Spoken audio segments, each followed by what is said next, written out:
Welcome back. Again, I'm David, the chemistry tutor, and I'm here to make stoichiometry just a little bit easier, or at least we'll try. So you'll recall in the last video that we were talking about the molar roadmap, also known as the office building of chemistry.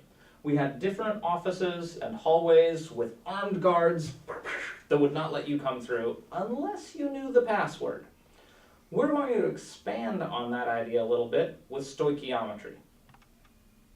So now we're going to learn more about stoichiometry. This is when you want to convert from one compound in a reaction into another.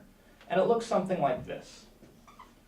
If you have an element or compound A, and you have it react with another, you will form a product, which is the output. In this case, I'm doing a composition of two simple elements into their ionic compound.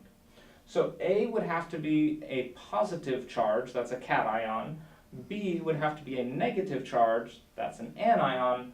They squish together and form AB, which you would need the disco dance where you do the charges to come down and find the subscripts. Since these are generic, we don't know what those subscripts would be until after we know the charges. But before we go any further, you also would need to balance the numbers out front. So there's really a blank in front of the A, and the B, and the AB.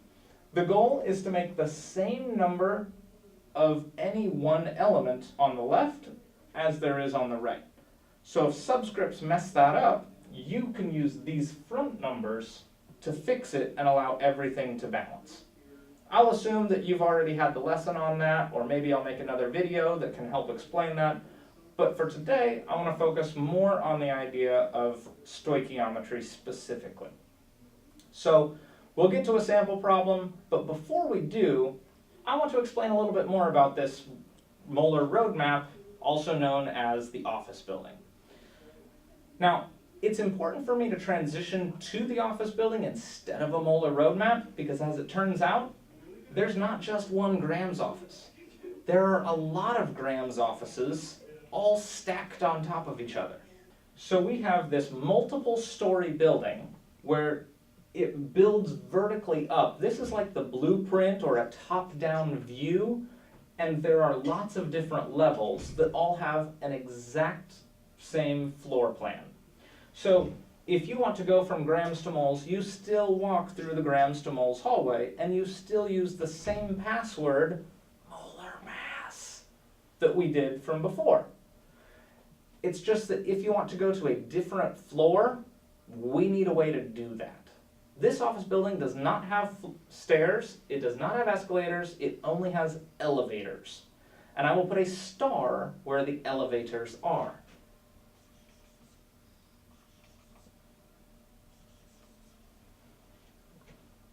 That's right. Moles, molecules, and liters can move vertically. But if you're in either grams or atoms/ions, you cannot go up to the next floor directly. You would have to walk down the hallway on the first floor, then take the elevator to the second floor, and finally walk down the corresponding hallway on the second floor to get right back to the atoms office. We're going to mostly focus on grams. You'll go, first floor Graham's office, I need to get to the second floor Graham's office. I wish I could just go straight there, but you can't. So we go from grams on the first floor to moles on the first floor. That's the first transition. Then you ride the elevator through the star. That's the second transition. Finally, you go from the moles office on the second floor to the to the grams office on the second floor, which will conclude our little adventure. Let's try a sample problem.